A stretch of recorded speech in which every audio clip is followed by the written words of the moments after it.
د کهانۍ شروعات د بګرام ایربیس نه کیږي کوم چې په افغانستان کې دی. دلته د امریکن د آرمي یو میټینګ رواني او په دې میټینګ کې وایي چې موږ به په هر قیمت احمد شاه او د دې خاص ملګری ترراک نیسو. په اصل کې احمد شاه د 100 نه زیات امریکن سولجر وجلي او د دې سره هغه افغانان هم وجني کوم چې د امریکن آرمي مدد کوي. د دې وجې نه د احمد شاه د وجلې دپاره میشن جوړ کړي او د دې میشن دپاره 4 کسان وټاکي. دی ټول به د هندوکش غرونو شاته هغه کلی ته رسیږي په کوم ځای کې چې د احمد شاه خاص کس سرراک دی. دی ته دا هم ویلی شي چې ستاسو دپاره به همیشه 2 ټیمان تیار اوسي. د یو نوم کویک ریاکشن او دویم ټیم به په هلیکاپټر کې او دا به د دې کلي خوا او شاته ګرځي په کوم ځای کې چې دی دی به د 3 غنټو سفر کوي. د دې نه پس په دغه کلي ته رسي او د دې سره ورته دا هم ووایي چې دا غرونه او دا لارې ډېرې خطرناکې دي او دلته د رابطې هم ډېره مسله ده. یعنې دیو د هر ځای نه خپل ایربیس سره رابطه نشي کولی.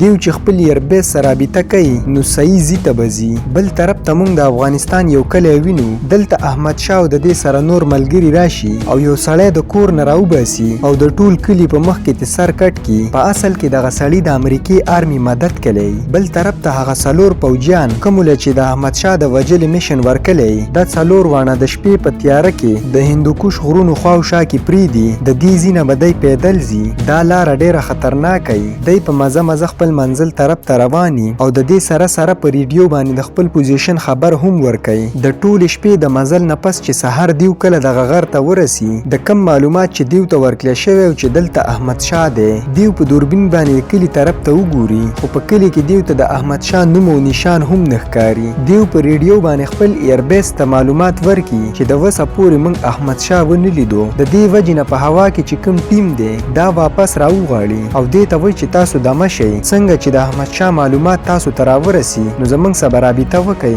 دا 4 واړه دغه غر خواته یو بل غر باندې خپل پوزیشن ونیسي او دی ځان لشي. خو چې لږ وخت پس دیو په دوربین باندې دغه کلي طرف ته وګوري نو دیو ته احمد شاه ترراک او د دې سره نور کسان ښکاره شي. د دیو د معلوماتو په حساب باندې دلته 10 کسه پکاري خو دلته د 10 نه هم سیوایي. دا په ریډیو باندې د خپل ایربیس سره د رابطې ساتلو کوشش کوي خو په دغه ټیم کې چې دیو په کمزي باندې دلته سیګنل نه وي. د دې وجې نه دیو د خپل ایربیس سره رابطه ونه کړی شي او لږ وخت پس دیو ته احساس وشي چې د بوټو نه دیو طرف ته څوک را روان دي. دیو ویني چې دلته خو ډېرې بیزي دي او د دې شاته 3 کسان دي. په دې کې یو غټ سړی یو ځوان هلکي او یو ماشومي. دیو چې کله د دې ځای نه اوړي نو په دیو کې د یو کس خپه د مارکس د خپې سه ولګي کوم چې په بوټو کې پروت وي. نو مارکس او د دې ملګري د بوټو نه راوځي او دا 3 واړه ونیسي او کله چې د غټ سړي تلاشي واخلي نو د دې سه یو ډیوایس دیو ته پته ولګي چې دا 3 واړه خو د طالبانو کسان دي. نو دی یو ځل بیا په خپل ریډیو باندې د خپل بیس سره د رابطې ساتلو کوشش کوي خو دلته سیګنل نه وي. د دې وجې نه د هغو سره رابطه ونکړي. د دیو سه یو سیټلایټ فون هم وي خو دلته د سیټلایټ فون استعمالول ډېر خطرناک دي ځکه چې طالبانو ته به د دیو د لوکیشن پته ولګي خو د دیو سه اوس د دې نه علاوه بله څه لاره نه وي. د دې وجې نه دا په خپل سیټلایټ فون باندې د ایربیس سره رابطه وکړي. د دې کال ولګي دا د خپل کمانډر سره خبرې کول غواړي خو هغه اوس هم وده او کله چې پوجي دغه کمانډر راپاڅي او ریولي نو د دیو فون ډسکنیکټ شي. د دې نه پس دیو ډېره ټرای وکړي خو د ایربیس سره رابطه ونه کړلی شي. نو اوس به دا 4 واړه فیصله کوي چې د دې 3 څه وکړلی شي. په دیو کې یو ملګری دې ته وایي چې زموږ سه 3 لارې دي یا خو به موږ دیو پریدو او په دیو پسې به شاته ورځو او یا به وتړو او لاړ به تي شو چې ځناوري وخوري او یا د یخنۍ نه مړه شي او یا دا 3 واړه دلته وجل پکار دي. مارکس خپلو ملګرو ته وایي چې موږ دیو نشو وجلی خو موږ دیو مړه کړه او خښم کړه نو د دیو جسمونه به راپیدا کړلی شي او دا خبره به په پوره دنیا کې خوره شي او ټول به دا یوه خبره کوي چې 4 پوجیانو یو ماشوم بچی مړ کړو. بل ملګری ورته وایي که چېرته موږ دیو ویله کړو نو دیو به لاندې لاړ شي او د احمد شاه خلک به راخبر کړي او زموږ پوره میشن به ختم شي. مارکس د دیو د پوهېدو کوشش کوي چې دا یو ماشوم نه دی بلکې یو جنګجو دی. د دې په سترګو کې زموږ دپاره نفرت وینه. په اصل کې د دیو په سترګو کې د دې دپاره ډېر نفرت وي او په دې ټولو کې زیات نفرت د دې هلک په سترګو کې کوم چې د ټولو نه ځوان او په دې کې چې کوم بل کس دی نو هغه وایي چې موږ له دا میشن دلته ختمول پکار دي. موږ به دا 3 واړه پریدو او واپس په د غر طرف ته لاړ شو او د غر نه به د خپل ایربیس سره رابطه وکړو او د دې ځای نه به ووځو. دی دا 3 واړه پریدي او په دې 3 واړو کې چې کوم ځوان هلک هغه ډېره تیزه منډه وي او د کلی طرف ته روان شي او دا څلور وانه د غر طرف ته روان شي. په دې کې د یو ملګری خپه خوې شي او د دې خپه زخمی شي، خو په څه ناسه طریقه باندې غر ته ورسي. کله چې دیو غر ته ورسي نو دیو ته احساس وشي چې دیو غلط غر ته راغلی دي. دلته یو ځل بیا دیو د خپل خلکو سره رابطه کوي، خو دلته هم سیګنل نه وي. دیو فیصله وکړي چې موږ به لاندې لاړ شو او د هغه ځینه به ټرای وکړو، او که رابطه مو سره ونه شوه نو شپه به په دې ځنګل کې تیرو او په سهار له به د خپل بیس طرف ته روانېږو. چې لاندې راشي نو د دیو رابطه ونشي نو دیو یو طرف ته کیني. په دې کې دیو څه اوازونه واوري. دیو د خپل ټوپک په دوربین باندې هر طرف ته وګوري، خو دې ته هیڅ هم نه ښکاري. د دې وجې نه د دیو یو ملګری ووایي چې زه لاندې ځم او ګورم، او کله چې هغه لاندې لاړ شي وګوري نو هغه ویني چې په غر باندې ډېر زیات د احمدشاه سړي ولاړ دي. دیو ته پته ولګي چې کم خلک دیو پرېښوده نو هغو ټول معلومات احمدشاه له ورکلی دی، او احمدشاه او د دې نور کسان په دیو باندې د حملې دپاره تیاري. دا واپس راشي او مارکس ته وایي چې د حملې دپاره تیار شي. مارکس ته هم پته ولګي چې طالبانو موږ ګیر کړو. هغه وایي زما په خیال ما غلط طرف ته ووټ وکړو. دا د غر شاته یو کس ویني د دې په لاس کې ټوپکي، خو د دې نه مخکې چې هغه حمله وکړي نو مارکس یې ولي. د دې نه پس د دواړه طرفونو نه حمله شروع شي. دی د احمدشاه ډېر کسان مړه کړي، خو دا په خپله هم ډېر زخمی شي. دی په منډه باندې د یو غر طرف ته لاړ شي او د دغه غر نه دا څلور وانه راودانګي. دی پر غښتو باندې د غر لاندې راورسي. په دې کې د دیو ریډیو هم خراب شي او ډېر ټیمه پورې د یو ځینه هم ډزې نه کیږي. د دیو دا خیال دی چې دی محفوظ دي، خو په دې کې د هر طرف نه په دیو باندې ډزې شروع شي. په یو ډز باندې د مایک نومي پوجي خپه ولګي او په یو ډز د بل پوجي خېټه ولګي. طالبانو په دیو باندې لګاتار ډزې کولې. دیو په تعداد کې ډېر زیات وي، د دې وجې نه پوج د دې ځینه تښتي. دی ټول د ګټو شاته پټ شي. مایک ورته وایي چې زه بره ځمه چې په سیټلایټ فون باندې د خپل ایربیس سره رابطه وکړمه او د بره تلو نه مخکې مارکس ته خپل جاجر ورکړي. د دې نه پس مایک به د ډزو نه بچ کېدو او د غر سر ته ورسي او په فون باندې د خپل ایربیس سره رابطه وکړي. دا ځل ورسره رابطه وکړلی شي او دا ورته وایي چې موږ له هوایي سپورټ پکار دی، یعنې د دیو هلیکاپټرو ته ضرورت و. خو چې دا ووایي نو دلته د احمدشاه کسان راشي او وی ولي اوس صرف 2 کسان پاتې شي. بل طرف ته په ایربیس کې د ډبل انجن والا هلیکاپټر د دیو د مدد دپاره د دیو طرف ته روان شي. دلته په یو بل رنوی باندې 2 هلیکاپټرې ولاړي کومې چې د الوتو دپاره تیارې دي، خو د دیو د الوتو اجازت نشته. دا ډبل انجن والا هلیکاپټر چې هغه ځای ته ورسي په کوم ځای کې چې مارکس او د هغه ملګری د احمدشاه د کسانو په منځ کې راګیر دی. څنګه چې دا یو ډبل انجن والا هلیکاپټر کینی په دې کې د دې طرف ته یو RPG راشي، یعنی راکټ راشي او هلیکاپټر ولي نو په دې کې یوه دماکه وشي او دا پوره هلیکاپټر د غر نه لاندې راولویږي. په دې کې چې څومره مپوجي نو ټول مړه شي. د دې وجې نه اوس هغه بل هلیکاپټر لاندې نه کینی، ولې چې د هر طرف نه ډزې رواني او نه د دیو څخه د مدد دپاره فایټر هلیکاپټري. حالانکې په دې کې چې کوم دننه پوج ناسي نو د پایلټ ته وایي چې ته هلیکاپټر لاندې کینوه، خو پایلټ ورته وایي چې بغیر د فایټر هلیکاپټر زه لاندې نشم کینولی. نو دا واپس روان شي. مارکس چې کله د هلیکاپټر په واپسۍ ویني نو د دې امید ختم شي. په دغه بل ملګري باندې ولا د احمدشاه کسان دوباره حمله وکړي. دا ولا څو کسان ولي، خو په اخیره کې دا هم ولګي او مړ شي. اوس صرف مارکس پاتې دی چې ډېر زخمی شوی دی. دا د یوې ګټې شاته پټ شي او د احمدشاه کسان یې ګوري. په دې کې په اسمان کې دغه تور هلیکاپټر ښکاره شي.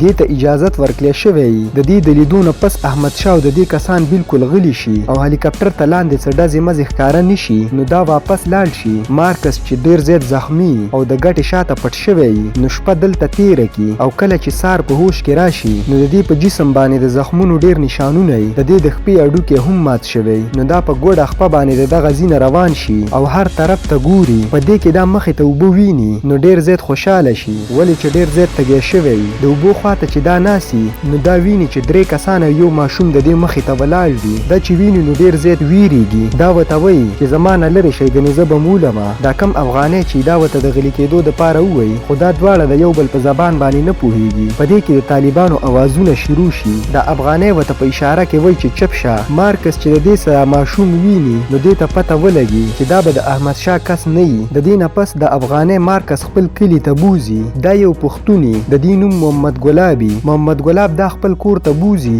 حالانکې د دې خپل خلک هم د دې څخه خلاف وي، ولې چې دیو ته پته ده چې طالبان به په دیو حمله وکړي. خو محمد ګلاب د چا خبره نه منله، حالانکې مارکس اوس هم ډېر یریږي. محمد ګلاب دې ته وایي چې ته امریکانی یې. دی دواړه د یو بل په خبرو نه پوهېږي. دی په اشارو کې خبرې کوي. مارکس ورته وایي چې او زه امریکانی یم او نقشه ورته وښیي او تپوس ترې وکړي چې موږ اوس په کوم ځای کې یو. محمد ګلاب په نقشه باندې ګوته کېږي او خپل لوکیشن ورته وښیي. د دې نه پس مارکس یو میسج ولیکي او دا ووایي چې امریکن آرمي ته دا خط ورسوي. محمد ګلاب د دې دا میسج خپل یو کس له ورکړي او هغه د امریکن ایربیس طرف ته روان شي. بل طرف ته هغه طالبان د مارکس د وینې په ذریعه باندې د کلي طرف ته را رواني. نو دیو محمد ګلاب ونیسي. د دې نه پس مارکس هم بار ته راوباسي او بار یو غټ لرګی پروتي په کم باندې چې یې لګېدلي. په اصل کې طالبان بار بار دې کلي ته راځي او د کلي کم سړی چې د امریکانیانو مدد کوي نو هغه په دې ځای کې وجني. دی مارکس ته وایي چې اوس ستا نمبر دی. د مارکس د وجلې دپاره توره راواخلي خو اچانک د دیو مخې ته محمد ګلاب ودرېږي. په لاس کې وسه وسله د محمد ګلاب سره د دیو د کلي نور خلک هم ولاړي او دلته چې څومره طالباني د دی نه ګل چاپېره راتاو شي. محمد ګلاب تراک ته وایي چې ته د دې ځای نه ځه ګنې موږ به تاسو ټول مړه کړو. تراک او د دې کسان د دې ځای نه روان شي.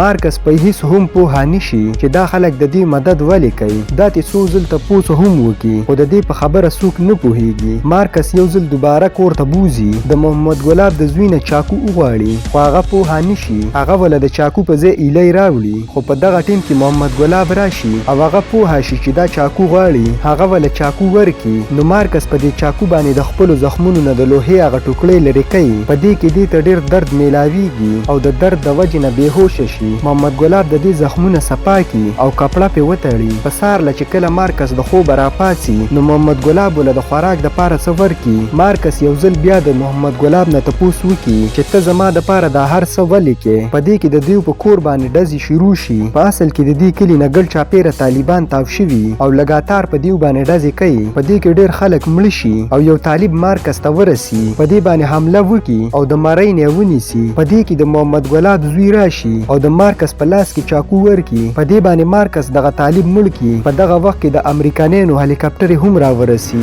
او په طالبانو باندې ډزې شروع کړي. په دې ډزو کې ډېر طالبان مړه شي او کم چې بچ شي نو هغه وتښتي. محمد ګلاب د امریکن آرمي خواته ورشي او هغوی ته وایي چې ستاسو یو کس دننه دی او کله چې دیو دننه ورشي نو دیو ویني چې دا خو مارکس دی. مارکس د خپل ځان سره روان کړي. ډېر زیات زخمی شوی. مارکس خپلو ملګرو ته وایي چې محمد ګلاب او د دیو خاندان د ځان سره روان کوي خو آرمي ورته وایي چې دیو په دې کلي کې اوسیږي نو محفوظ به وي. موږ به د دیو مدد کوو. د محمد ګلاب زوی د مارکس خواله راشي او غاړه وله ورکړي. آرمي مارکس خپل ایربیس کیمپ ته ویسي او د دې علاج چالو کړي. ډېر په مشکله باندې مارکس بچ شي خو د دې کهانۍ یو ډېر غټ سوال پاتې شي چې محمد ګلاب او د کلي خلکو ولې د مارکس مدد کوو. په اصل کې په افغانستان کې 2000 کاله مخکینی یو روایت دی او د دې روایت مطابق چې یو انسان یوازې دشمنان راګیر کړي یا یوازې انسان ته د څه شي ضرورت نو افغانستان والا د دې مدد کوي. د دې وجې نه هغو د مارکس مدد کوو. حالانکه د دې مدد نه پس په محمد ګلاب باندې ډېره سخته تیره شي. هغه د 4 کالو پورې د طالبانو نه پټ اوسیږي. طالبانو په دې باندې څو ځل حملې هم وکړې او په یوه دماکه کې خو د دې رور هم مړ شي. د دې سره زموږ کهاني سر ته رسي چې د پښتنو په دایره کې هر څوک راشي خوا د دې دشمن هم وي خو چې د مدد ضرورت یې وته نو پښتانه به د دې مدد کوي.